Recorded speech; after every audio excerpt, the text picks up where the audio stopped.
Kwa hiyo na sisi, ili yale tunayoyaamini yaweze kutokea, ni lazima tuseme. Lakini leo nataka tuendeleze tofali lingine katika kujifunza mambo yahusuyo imani yetu. Kwa sababu tunaposema tunaamini, lazima kuwe na kitu tunachoamini. Hatuamini hewani tu. Imani yako lazima pia uwe na uwezo hata wa kuielezea. Na unaieleza vipi? Sio kwa mihemko, sio kwa maneno ya juu juu, lakini kutokana maandiko tena unayoyaelewa. Bwana Yesu asifiwe sana. Wiki hizi tumekuwa tukizungumza kwa habari ya kufa, kufufuka kwa Yesu, na of recent nimezungumza habari ya kupaa kwake. Lakini alipopaa, tunaona yalifanyika mambo mawili kwake. Alipopaa alitukuzwa. Alipotukuzwa,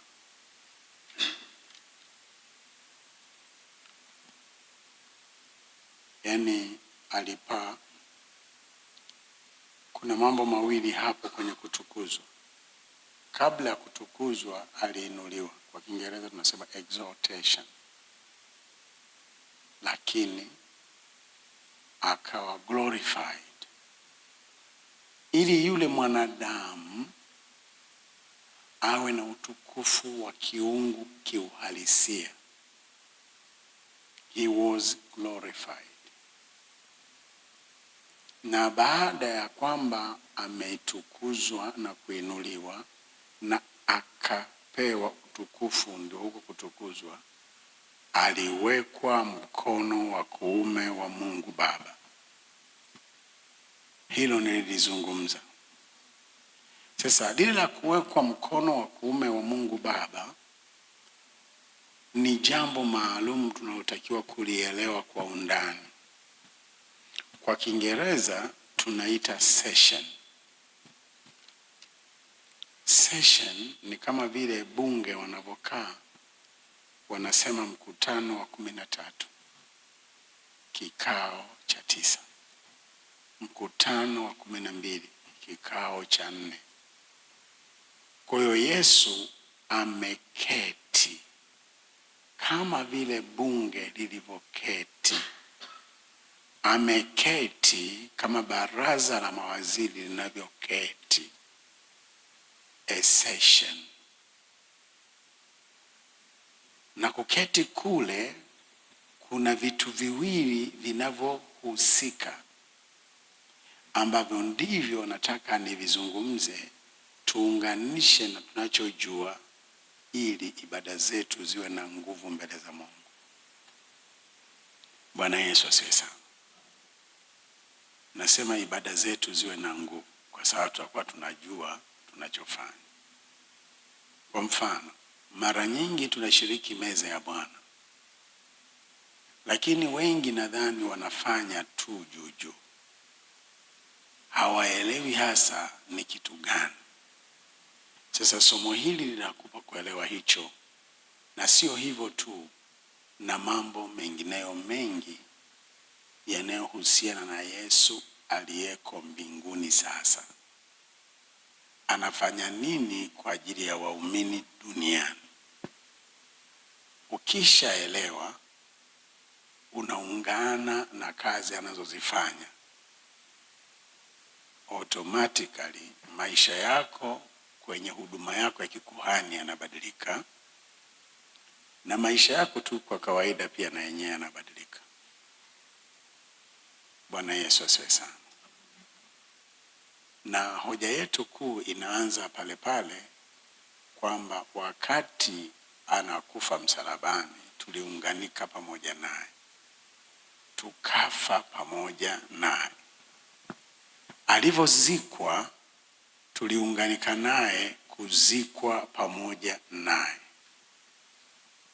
Alivyofufuka tulifufuka pamoja naye, na alivyopaa tulipaa pamoja naye, na akaketishwa mkono wa kuume wa Mungu Baba, tukiwa pamoja naye.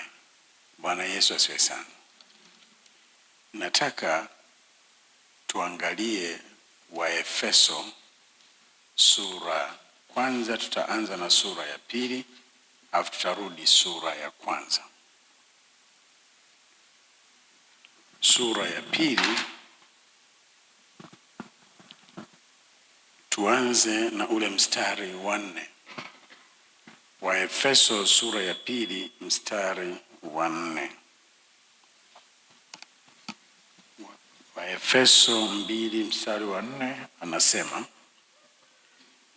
lakini Mungu kwa kuwa ni mwingi wa rehema, kwa mapenzi yake makuu aliyotupenda,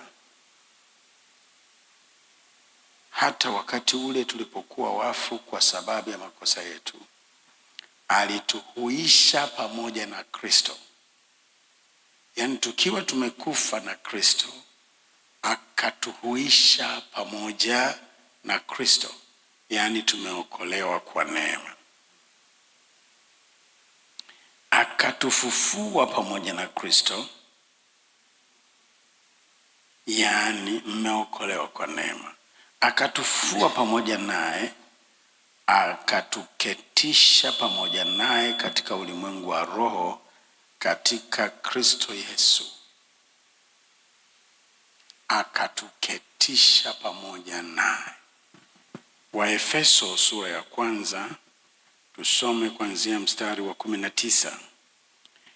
Na ubora wa ukuu wa uweza wake ndani yetu tuaminio, jinsi ulivyo kwa kadiri ya utendaji wa nguvu za uweza wake aliotenda katika Kristo alipomfufua katika wafu, akamweka mkono wake wa kuume katika ulimwengu wa roho, juu sana kuliko falme wote na mamlaka na nguvu na usultani na kila jina litajwalo, si ulimwenguni humu tu, bali katika huo ujao pia. Akavitia vitu vyote chini ya miguu yake, akamweka awe kichwa juu ya vitu vyote kwa ajili ya kanisa, ambalo ndilo mwili wake, ukamilifu wake, anayekamilika kwa vyote katika vyote. Bwana Yesu asifiwe sana. Hebu tuangalie pia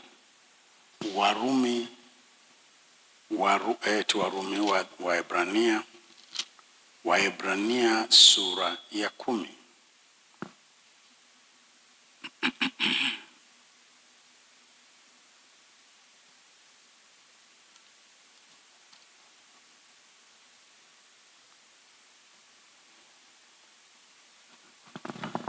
Waebrania sura ya 10 anasema,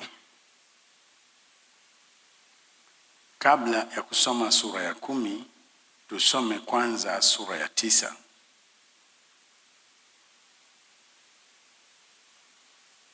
Anasema hivi, tuanze na mstari wa 19. Maana kila amri ilipokwisha kunenwa na Musa kwa hao watu wote, kama ilivyoamuru sheria, alitwaa damu ya ndama na ya mbuzi pamoja na maji na sufu nyekundu na hisopo, akakinyunyizia kitabu chenyewe na watu wote, akisema, hii ni damu ya agano mlioamriwa na Mungu. Na ile hema nayo na vyombo vyote vya ibada alivinyunyizia damu vivyo hivyo. Na katika Torati karibu vitu vyote husafishwa kwa damu, na pasipo kumwaga damu hakuna ondoleo. Huu ndio msingi wa lile neno nimekuwa nikisema, bila damu roho mbalimbali ni pamoja na Mungu huwa hazisamehe, zinaheshimu damu tu. Kwa hiyo bila damu hakuna masamaha. Ndio maana ya hilo neno. Mstari wa 23, Basi ilikuwa sharti nakala za mambo yaliyo mbinguni zisafishwe kwa hizo, lakini mambo ya mbinguni yenyewe yasafishwe kwa dhabihu zilizo bora kuliko hizo, kwa sababu Kristo hakuingia katika patakatifu palipofanyika kwa mikono, ndio mfano wa patakatifu halisi, bali aliingia mbinguni hasa aonekane sasa usoni pa Mungu kwa ajili yetu. Guess what? Wakati anaingia mbele za Mungu aonekane usoni pa Mungu kwa ajili yetu, anachokwenda kuonyesha usoni pa Mungu kwa ajili yetu ni mwili wake. Anachokwenda kuonyesha mbele za Mungu kwa niaba yetu ni damu yake.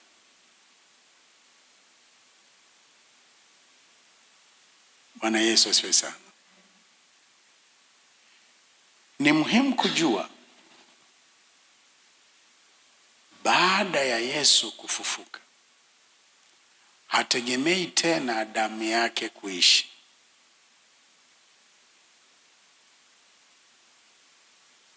Narudia tena.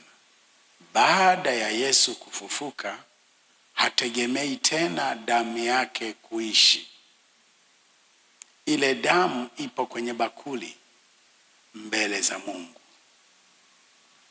Sasa hatumjui Yesu kwa namna ya mwili kama tulivyomjua mwanzo. Sasa tunamjua kwa jinsi ya roho. Tutakuwa tukizungumza habari ya mwili na damu yake vikiwa tofauti tofauti, si kama mwanzo kabla ya usulubisho alivyokuwa damu na nyama viko pamoja. Lakini alivyosulubiwa damu yake ilitoka yote kwa ajili ya ukombozi wetu. Haijawahi kumrudia tena. Yuko hai vipi? Yuko hai kwa nguvu ya ufufuo. Na Yesu hayuko kwenye namna aliyokuwa kabla ya kufa.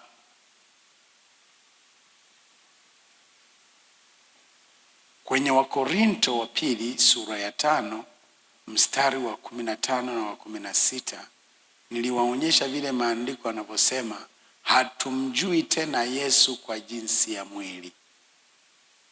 Kwa hiyo sisi hatutamjua Yesu kwa jinsi ya mwili kwa sababu kabla ya kufufuka Yesu mwenye mwili yule asingelikuwepo Mwanza,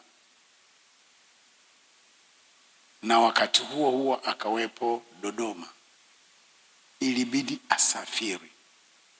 Lakini sasa huyo Yesu naye mzungumza yupo Mwanza, wakati huo huo yupo Dodoma, wakati huo huo yupo Dar es Salaam, wakati huo huo yupo Mbeya, wakati huo huo yuko Marekani, wakati huo huo yuko Ulaya.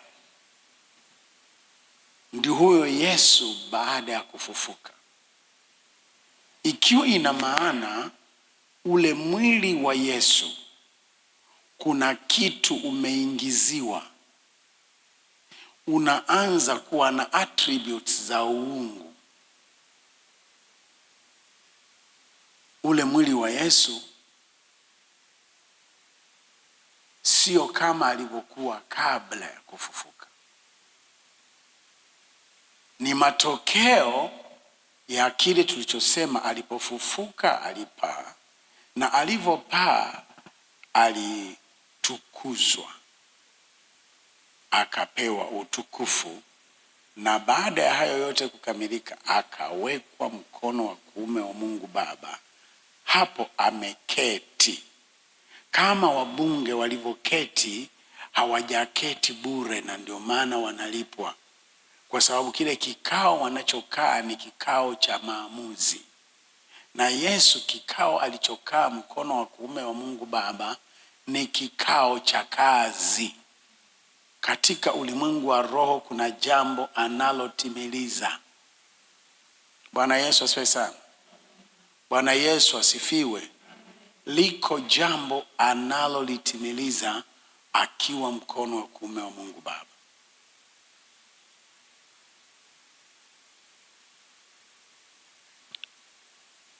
katika hiyo tunayoita kwa Kiingereza session yake, yani kuketishwa kwake kwenye mamlaka na Mungu, kuna mambo anayoyafanya. Ngoja tuendelee kusoma kwanza, halafu tutakuja kuangalia hoja moja baada ya nyingine. Sasa anasema mstari wa 26, kama ni hivyo, ingalimpasa kuteswa mara nyingi tangu kuwekwa misingi ya ulimwengu. Lakini sasa mara moja tu katika utimilifu wa nyakati amefunuliwa azitangue dhambi kwa dhabihu ya nafsi yake. Na kama vile watu wanavyowekewa kufa mara moja na baada ya kufa hukumu, kadhalika Kristo naye akisha kutolewa sadaka mara moja zichukue dhambi za watu wengi, atatokea mara ya pili pasipo dhambi kwa hao wamtazamiao kwa wokovu. Tusome na sura ya 10 mstari wa 1.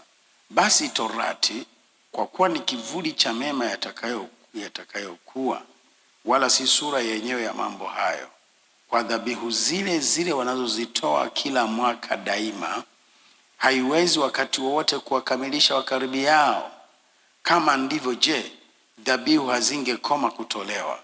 Kwa maana waabuduo wakisha kusafishwa mara moja wasingejiona tena kuwa na dhambi. Lakini katika dhabihu hizo liko kumbukumbu la dhambi kila mwaka.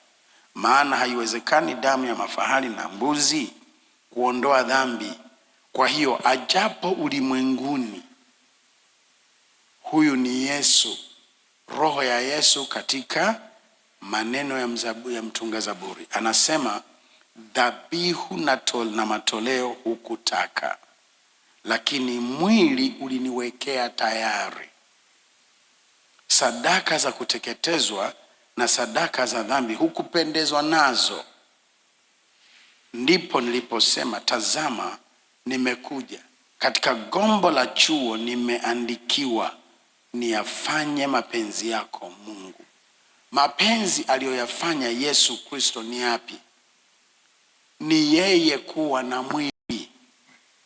Waebrania sura ya 2 inasema hivi, katika sura ya 2 tutaanza na mstari wa 14. Basi kwa kuwa watoto wameshirikishwa damu na mwili, yeye naye vivyo hivyo alishiriki yayo hayo, ili kwa njia ya mauti amharibu yeye aliyekuwa na nguvu za mauti, yaani Ibilisi. Unaona, huo mstari wa 14 unaonyesha hayo aliyoandikiwa ni yapi. Ni yeye kuwa na mwili wa kibinadamu, mwili. Na kwa sababu ya kuwa na mwili wa kibinadamu, atakuwa na damu. Kwa hiyo mimi somo langu leo litakuwa linazungumza juu ya huyo Yesu aliyewekwa mkono wa kuume wa Mungu Baba, na akiwa ameketi kwa lengo maalum. Akiwa ameketi anafanya nini? Na huo mwili wa Yesu una nini sasa? Na damu ya Yesu ina nini? Kwa upande wa damu nimezungumza mara nyingi, nadhani haitakuwa na shida, lakini nataka tukaelewe kwenye upande wa mwili. Hii ndio hiyo inayofanya kazi, au ndio hiyo yenye maana tunapokuwa tunashiriki meza ya Bwana. Tunazungumza habari ya mwili, tunazungumza habari ya damu. Kwani hicho kitu ni kitu gani hasa? Tukishaelewa, basi kama nilivyosema, ibada zetu zitakuwa na nguvu zaidi na imani yetu itakuwa na nguvu zaidi. Bwana Yesu asifiwe sana. Bwana Yesu asifiwe sana. Hebu tuangalie mambo kama 5 hivi. Jambo la kwanza, Mungu alivaa mwili, akawa mwanadamu, akaitwa Yesu Kristo. Huyo tunayemwita Yesu Kristo kwanza ni mwanadamu, lakini pili ni Mungu. Luka sura ya 1 mstari wa 30 mpaka wa 33. Hebu tuangalie Luka sura ya 1 mstari wa 30 mpaka wa 33. Malaika akamwambia, usiogope Mariamu, kwa maana umepata neema kwa Mungu. Tazama, utachukua mimba na kuzaa mtoto mwanamume, na jina lake utamwita Yesu. Huyo atakuwa mkuu, ataitwa mwana wa aliye juu, na Bwana Mungu atampa kiti cha enzi cha Daudi baba yake. Ataimiliki nyumba ya Yakobo hata milele, na ufalme wake utakuwa hauna mwisho. Hapa anazungumza habari ya Mungu kuvaa mwili akaitwa Yesu Kristo. Katika kitabu cha Mathayo sura ya 1 mstari wa 18 mpaka 31 mpaka 21, Mathayo sura ya 1 mstari wa 18 mpaka wa 21, anasema kuzaliwa kwake Yesu Kristo kulikuwa hivi. Mariamu mama yake alipokuwa ameposwa na Yusufu, kabla hawajakaribiana, alionekana ana mimba kwa uweza wa Roho Mtakatifu. Naye Yusufu mmeo, kwa vile alivyokuwa mtu mwenye haki, asitaki kumwaibisha, aliazimu kumwacha kwa siri. Basi alipokuwa akifikiri hayo, tazama, malaika wa Bwana alimtokea katika ndoto, akisema, Yusufu mwana wa Daudi, usihofu kumchukua Mariamu mkeo, maana mimba yake ni kwa uweza wa Roho Mtakatifu. Naye atazaa mwana, nawe utamwita jina lake Yesu, maana yeye ndiye atakayewaokoa watu wake na dhambi zao. Maandiko haya mawili yanatuthibitishia Mungu kuvaa mwili. Kwa hiyo linatimia neno kwamba Mungu aliniandalia mwili, kwa kuwa Mungu hakuridhika na zile sadaka za kondoo na mbuzi na ng'ombe na njiwa. Mungu alitaka mwili wa mwanadamu asiye na dhambi. Ndipo alipokuwa amekosa mtu, yeye akavaa huo mwili, ndiyo akatokea Yesu. Lengo lilikuwa ni kupata mwili, na cha pili ni kupata nini? Kupata damu.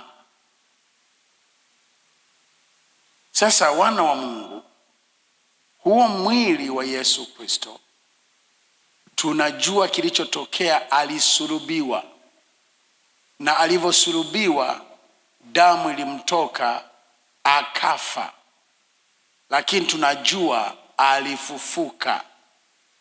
Na alivyofufuka, Matendo ya Mitume sura ya 1, Biblia inasemaje?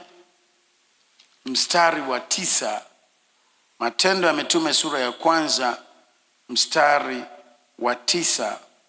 Akiisha kusema hayo, walipokuwa wakitazama, akainuliwa.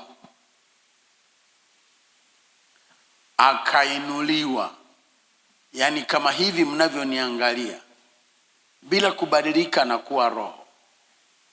Unaona ninaanza kuinuliwa, unaniona ninainuliwa, naendelea kwenda juu, naendelea kwenda juu. Ndivyo ilivyotokea. Yesu Kristo akatoka duniani akiwa na mwili wake. Hakwenda kiroho, alikwenda kimwili, lakini kwa nguvu ya ajabu. Wale mliosoma sayansi mnaelewa, haiwezekani kwenda juu, ila kwenda chini ndio unaweza. lakini yeye alipaa juu kwa sababu kulikuwa na nguvu inayoshinda kanuni za asili. Akapaa juu. Lakini tunaambiwa hivi alivyokuwa anapaa juu, tumesoma kwenye Waefeso, alivyopaa alipaa juu sana, na baadaye akawekwa mkono wa kuume wa Mungu Baba.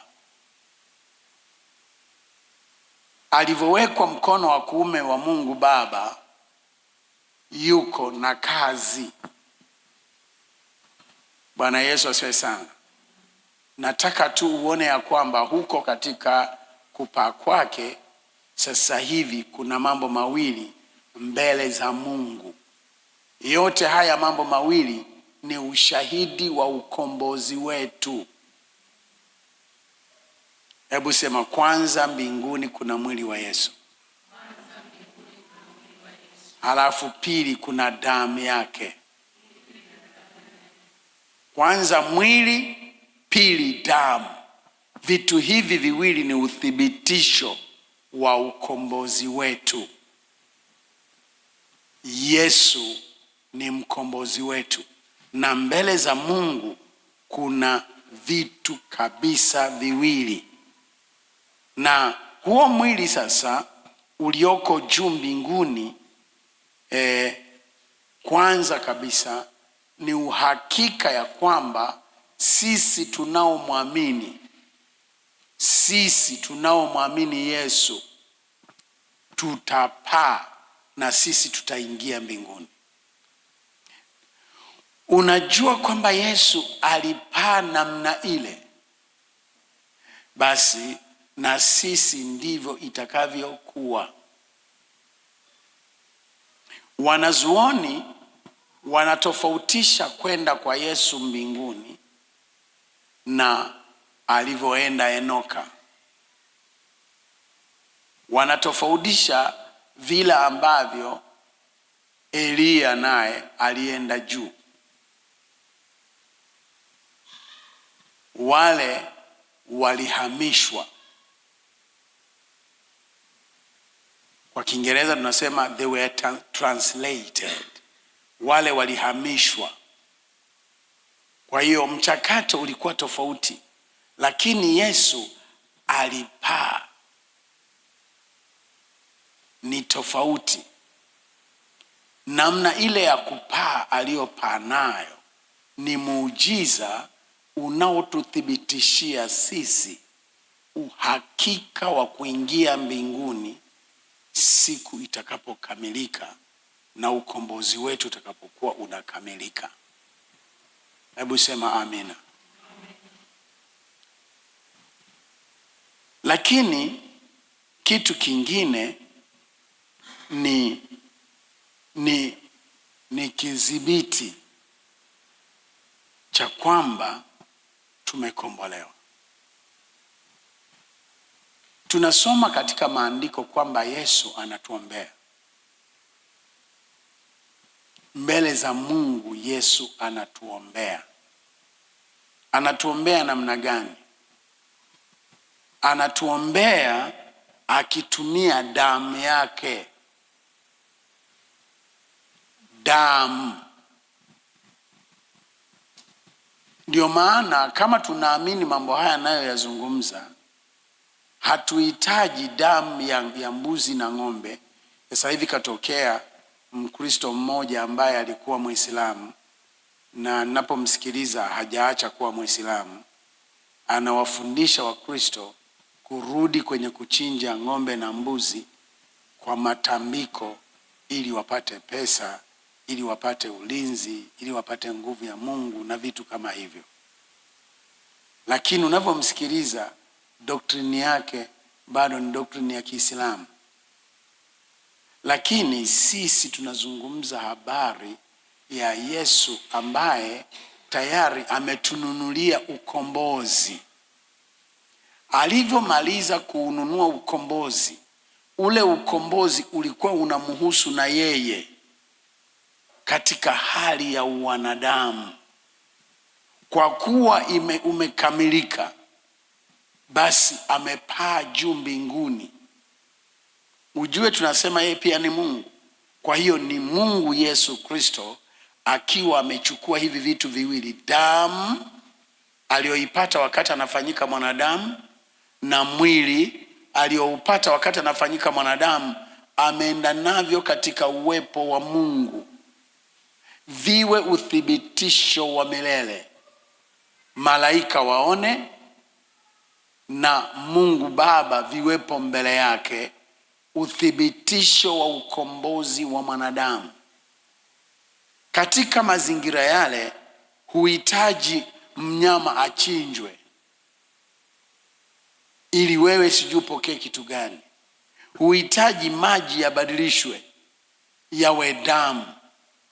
Huhitaji kitu hicho. Huhitaji kutembea na kitu chochote kinachofanania damu ya Yesu wewe unanyunyiza nyunyiza. Huhitaji, kwa sababu damu yake halisi ipo mbinguni mbele za Mungu mwenyewe, Yesu akiwa anakuombea. Akiwa anakuombea, damu yake ipo kwenye bakuli, na nakala za mbinguni zilizokuwa zimechafuka kwa sababu ya mambo yaliyopita ya udhambi zimetakaswa kwa damu ya Yesu. Kama ambavyo kuhani alitakasa hema ya kukutania, kama ambavyo kuhani alitakasa pia nyumba ile ya ibada ya Sulemani na madhabahu na vitu vingine vyote vilitakaswa kwa damu, hivyo ndivyo ambavyo Yesu Kristo ameingia patakatifu pa mbinguni mara moja, akiwa si na damu ya wanyama, ameingia akiwa na damu yake mwenyewe. Bwana Yesu asifiwe sana. Nyakati za Musa na makuhani wa zamani, kilichoangaliwa haikuwa damu tu, hata ile mwili wa yule mnyama aliyetumika. Kulikuwa na maelekezo namna gani huo mwili ushughulikiwe. Kuna mwingine ulikuwa unaliwa na kuhani, kuna mwingine ulikuwa unateketezwa.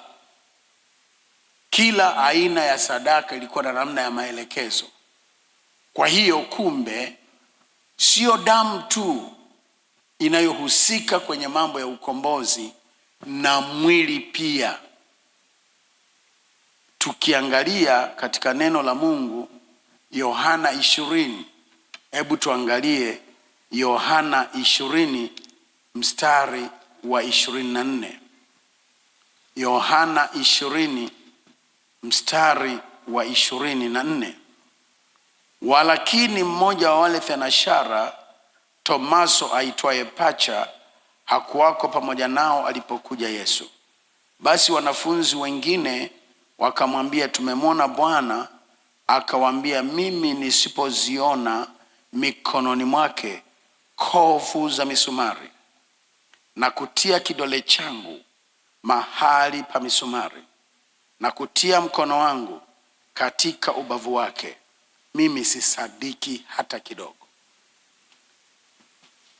Kumetungwa mahubiri mengi kuhusu the doubting Thomas, Tomaso asiyeamini. Usiwe asiyeamini kama Tomaso.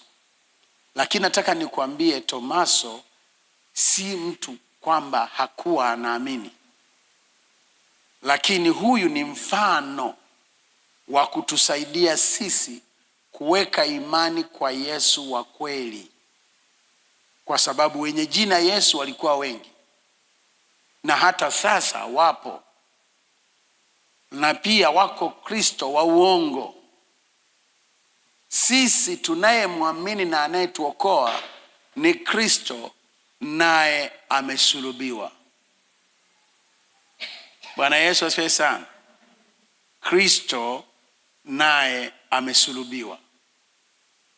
Maandiko najua ni ya ajabu sana. Nilivyokuwa nawaambia Jumapili, nitarudia tena leo. Hata kuhusu kufufuka kwake, maandiko hayataki kutuambia aliyekuwa amefufuka. Yanataka tuwe na fikra ya mfufuka. Kristo mfufuka. Kristo naye amesulubiwa. Ni kama tendo bado lipo leo. Yaani usilifanye kuwa ni la zamani vile. Ni jambo kana kwamba limefanyika leo. Ujue Kristo naye amesulubiwa. Akiwa amesulubiwa, wewe ni mwenye haki. Akiwa amesulubiwa, wewe huna laana. Akiwa amesulubiwa, wewe huna hukumu. Akiwa amesulubiwa, Roho wa Mungu ana halali ya kukaa ndani mwako, na ni mfufuka. Kwa kila wakati unakutana na nguvu yake ya kufufuka, kwa sababu he is risen. Sio he has risen. He is risen. Yeye ni mfufuka. Ni Kristo mfufuka, ambaye hali yake ya kufufuka ni endelevu kwenye maisha yetu. Kwa maana ni kwa ajili yetu kuwa na uzima alioupata alipotoka kwa wafu. Tunapojua ni mfufuka, tunatambua sisi ni wafufuka pamoja naye. Tumeishinda mauti pamoja naye. Tumeshinda nguvu zote za giza pamoja naye. Bwana Yesu asifiwe sana. Lakini ili tuweze kuwa na hayo, ni lazima tujue na kuamini habari za Kristo naye amesulubiwa. Kwa hiyo Tomaso kusema sisadiki habari za Yesu ambaye sitaona misumari, sitaona alama ya makovu ya kupigwa kwake msumari, huyo Yesu simkubali. Nataka Yesu nitakapokuwa namwangalia ninaona makovu ya ile misumari. Na mwili wa Yesu ulioko mbinguni unaonyesha alama za kwamba alisulubiwa. Unaonyesha ya kwamba analo kovu mkono wake wa kushoto. Unaonyesha ana kovu kwenye miguu yake. Unaonyesha ana kovu kwenye mikono. Kristo aliyesulubiwa. Punga mkono wako. Tunamhubiri Kristo, na kwa maana hiyo tunamwamini Yesu Kristo naye amesulubiwa. Sio Yesu wa namna nyingine, ni Yesu aliyesulubiwa. Hebu sema namwamini Yesu aliyesulubiwa. Bwana Yesu asifiwe sana. Sio Yesu mwingine. Kwa sababu kuna dini yenye watu zaidi ya bilioni duniani inayopambana kusema Yesu hakusulubiwa, inayokasirika inapoona msalaba. Asikiae na aelewe. Yaani wanakasirika wanapoona msalaba.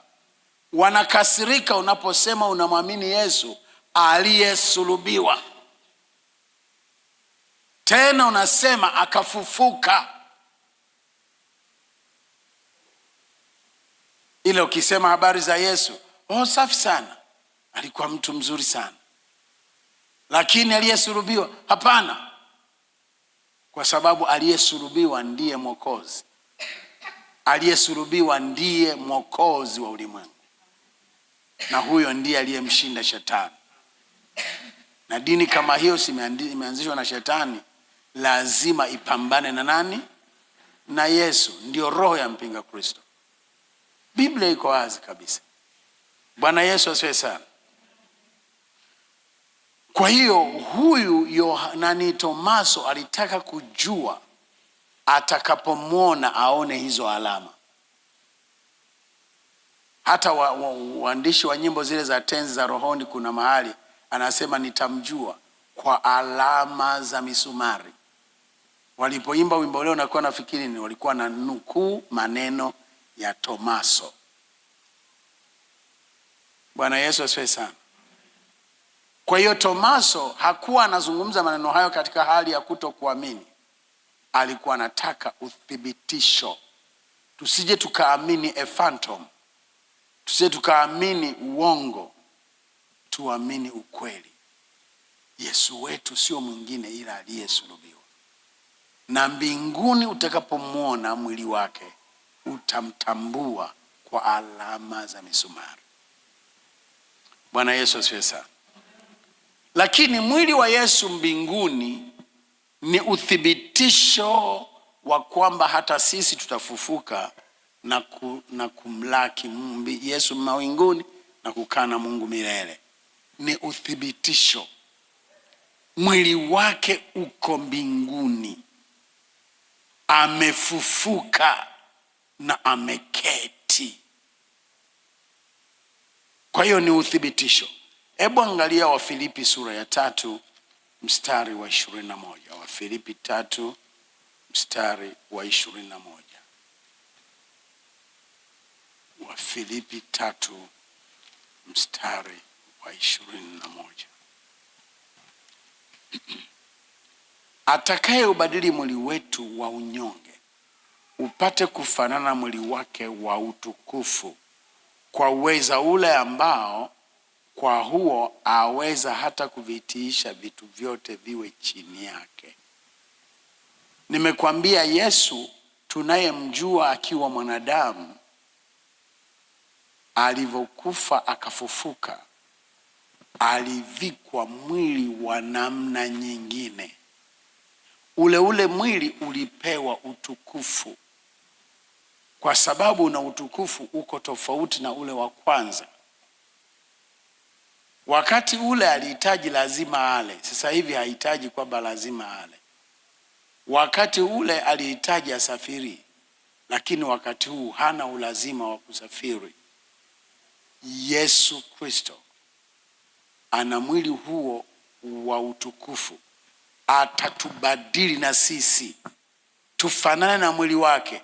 Kwa hiyo ina maana kama alivyo ndivyo tutakavyokuwa tutakapokuwa tunafufuka. Tutavikwa miili yenye utukufu. Huu mwili wangu sasa hivi hapa hauwezi ukapita hapa kwenye hili paa. Lakini siku ile sio kwamba tutakufa. Miili yetu itavaa namna fulani inayosababisha uweze kupita hapa uende kuwa naye milele. Utakuwa ndani ya gari, hautahitaji gari kusimama ndio utoke. Utatoka tu. Sio kwamba utaacha mwili wako ili roho yako iende, hapana. Kama Elia alivyopaa akiwa na mwili wake, kama Yesu alivyopaa akiwa na mwili wake, ndivyo utakavyopaa. Bwana Yesu asifiwe sana.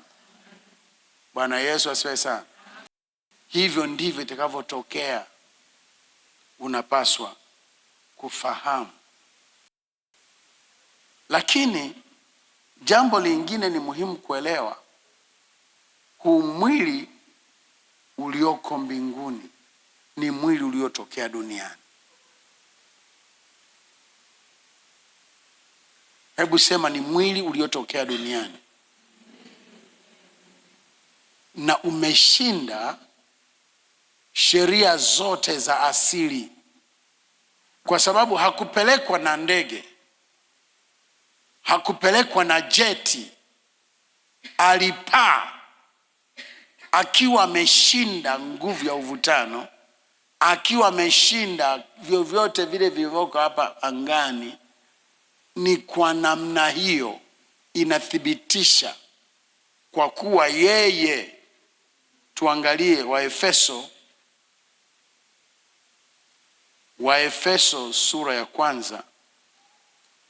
Hebu tuangalie Waefeso sura ya 1, tuanze na ule mstari wa 20. Aliyotenda katika Kristo alipomfufua katika wafu, akamweka mkono wake wa kuume katika ulimwengu wa roho, juu sana kuliko ufalme wote na mamlaka na nguvu na usultani na kila jina litajwalo, wala si ulimwenguni humu tu, bali katika ule ujao pia. Akavitia vitu vyote chini ya miguu yake, akamweka awe kichwa juu ya vitu vyote kwa ajili ya kanisa, ambalo ndilo mwili wake, ukamilifu wake, anayekamilika kwa vyote katika vyote. Tulivyookoka na sisi tumeshiriki haya aliyoyashiriki. Sasa huo mwili ulioko mbinguni ndio mwili unatuwakilisha sisi pia, ikiwa inatuonyesha ya kwamba kazi ya Yesu ya msalaba imetupa sisi uwezo wa kuwa zaidi ya asili. Imetupa uwezo sisi kuwa zaidi ya asili, kwa sababu wewe sasa hivi ni mwili mmoja naye, na mwili wake ni mwili ambao sasa hautapatwa na uharibifu tena. Ni haki yako kuamini yale ambayo mwili wa Yesu kwa sasa unaenjoy. Utashinda kazi zote ibilisi anazozifanya katika maisha yako. Ndiyo maana Petro yuko ndani ya gereza, lakini akaweza kutoka bila kufa, bila kuwa mchawi. Akatoka, milango haijafunguliwa mara ya kwanza. Mara ya pili milango inafunguliwa, lakini waliopo hawaoni.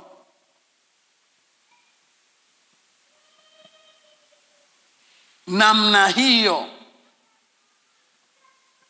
Yohana anawekwa ndani ya pipa lenye mafuta yanayochemka, yanashindwa kumuunguza, kwa sababu ana mwili, ameshiriki pamoja na Kristo, mwili ambao umeshinda vyote. Bwana Yesu asifiwe sana. Bwana Yesu asifiwe.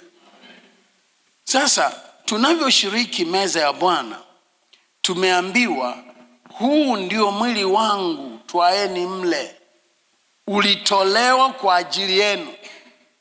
Na tunavyoanza kushiriki mwili ule kwa namna ya hekima ya kimungu, tunaingizwa kwenye neema, utukufu, heshima ya mwili ule.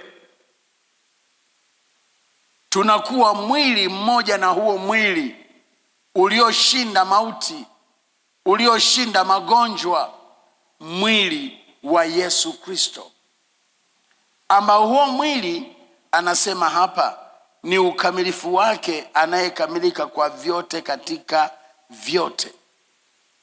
Kanisa ni mwili wake. Sasa tujue kanisa linapaswa kuwaje, tuone huo mwili ambao uko mbinguni tayari. Kwa imani tunashiriki nguvu za zama zijazo. Wokovu ni namna ya kuishi katika maisha hapa duniani ukiwa unashiriki nguvu za zama zijazo. Yaani unaanza kushiriki, kufaudua mambo utakayoyapata baadaye. Ndiyo maana ya imani. Kwa hiyo waweza kukataa magonjwa kabisa, waweza kukataa maonezi yoyote ya giza kabisa. Kwa nini? Wewe ni sehemu ya mwili wa Yesu ulioko mbele za Mungu Baba. Na huyo Yesu Kristo anafanya nini katika huo ulimwengu wa roho kwa sasa? Waraka wa kwanza wa Yohana. Huu ni utangulizi tu wa somo ambalo tutaanza kujifunza sasa hivi, na naamini tutaelewana tu.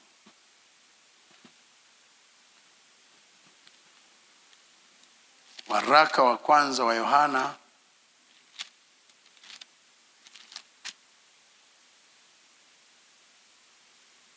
sura ya 2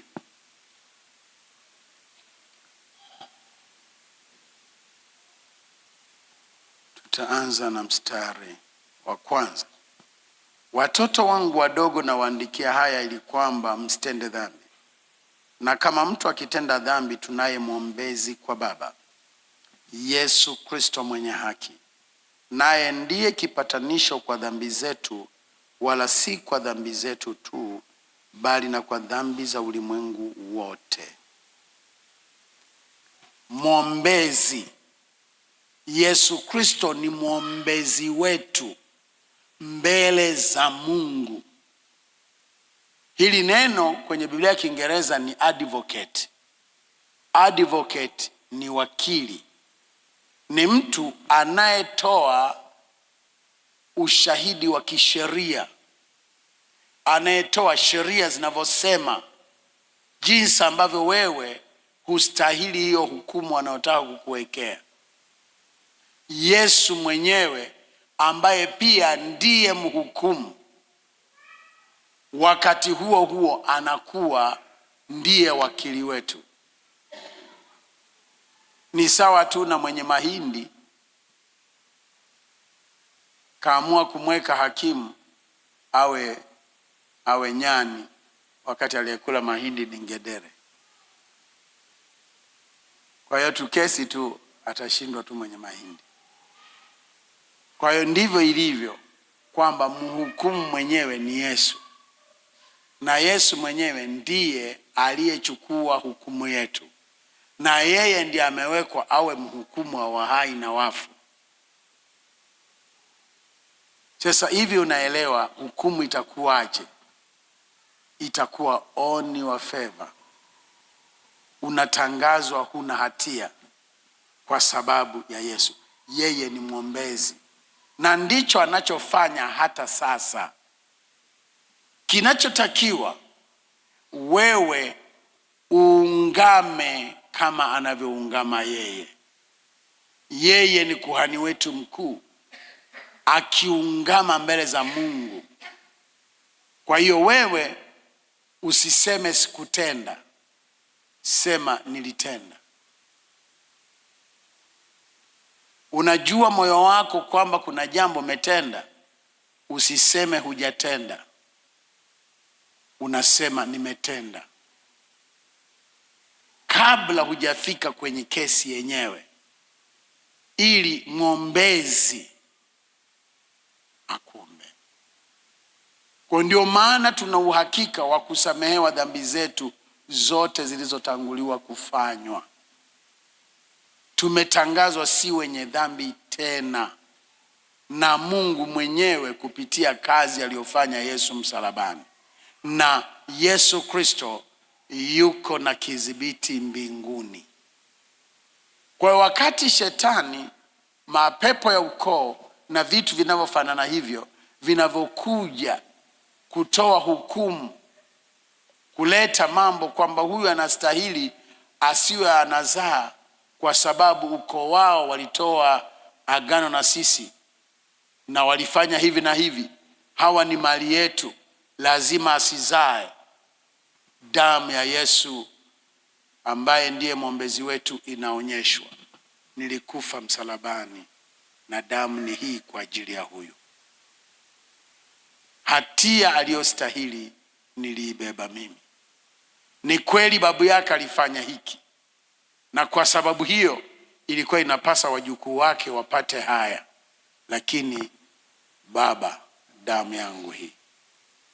Baba, angalia mwili wangu huu. Ni uthibitisho kwenye ulimwengu wa roho kwa ukombozi aliotunulia milele. Bwana Yesu asifiwe sana. Bwana Yesu asifiwe. Kwa hiyo habari ya laana ya ukoo haiko tena. Habari ya laana iliyotokea ulipotoa mimba haiko tena. Maadamu tu wewe ulisimama mbele za Mungu na kumwambia Mungu, nisamehe, ni kweli nilitenda. Wewe unafanya nini? Unasamehewa, na yeye anakuwa ni mwombezi. Kwa hiyo mbele za Mungu mwombezi wetu yuko na mwili wake, mwombezi wetu yuko na damu yake. Na tunaposhiriki meza ya Bwana, tunasababisha mambo hayo kwenye ulimwengu wa roho yaliyofanyika yawe halisi kwa ajili yetu. Punga mkono wako. Bwana Yesu asifiwe sana. Yanakuwa halisi kwa ajili yetu. Mwili wa Yesu uthibitisho kwamba aliteswa kwa ajili yetu, na damu yake inayonena mema kwa ajili yetu. Alistahili kuwa maskini kwa sababu baba yake alidhulumu watu wengi. Kwa kanuni ya mtu huvuna aliyoyapanda, huyu hata wanawe, kwa sababu mpaka na Mungu huwa anaitembelea dhambi ya watu hata kizazi cha 3 na cha 4 cha hao wamchukiao. Lakini kwa kuwa uliharakisha kuja ndani ya Yesu na umeshaomba toba, umeshaomba rehema, tayari damu ya Yesu inakuwa uthibitisho mbele za Mungu. Kwa hiyo kwamba wewe utakuwa mlaaniwa haiwezekani. Nimesema wewe ni mtu unayeamini vitu viwili: Yesu naye amesulubiwa. Sio aliyesulubiwa, Yesu naye amesulubiwa. Na Kristo ambaye he is risen. Sio Yesu who has risen. Yesu who is risen. Yesu mfufuka. Kwa hiyo unafaidi mambo yote mawili, matokeo ya kufa kwake kwa namna endelevu na matokeo ya ufufuko wake kwa namna endelevu. Kwa nini? Kwa sababu Paulo mwenyewe anasema kila siku ninakufa ili nipate kushiriki ufufuo wake. Kwa hiyo hiyo hali ya kuwa katika nguvu ya ufufuo wa Kristo ni hali endelevu kwenye maisha yetu. Sasa tunavyoshiriki meza ya Bwana, tunapokea alichofanya Kristo msalabani kwa ajili yetu. Kila mara unapotangaza alikufa, unatangaza kwamba wewe unastahili, na unatangaza kwamba alifufuka.